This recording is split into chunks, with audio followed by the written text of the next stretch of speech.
যা আমার জন্য সৌদি আরব থেকে একটি মাছ ধরে নিয়ে আয়। আমার মা কি পাগল হয়ে গেল? আচ্ছা মা, আমি আনতেছি। কাশেম, সৌদি আরবের কোন জায়গায় ভালো মাছ পাওয়া যায়? সৌদি আরবের সবচেয়ে ভালো মাছ মরুভূমিতে পাওয়া যায়, তুই ওইখানে যা। চাচা, আমাকে সৌদি আরব নিয়ে যাও। ঠিক আছে হালকা ভাই। সৌদি আরব মরুভূমিতে তো এসে গেছি, কিন্তু এখানে পুরো মরুভূমি খুঁজে কোনো মাছ পেলাম না। বন্ধু কাশেম তো বলল এখানে মাছ পাওয়া যাবে।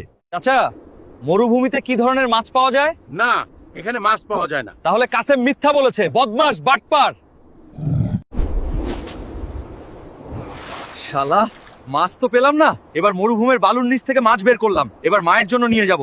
মা দেখো, তোমার জন্য সৌদি আরব থেকে মাছ ধরে এনেছি। ধন্যবাদ বাবা, তুই অনেক কষ্ট করে মাছটি ধরে এনেছিস আমার জন্য।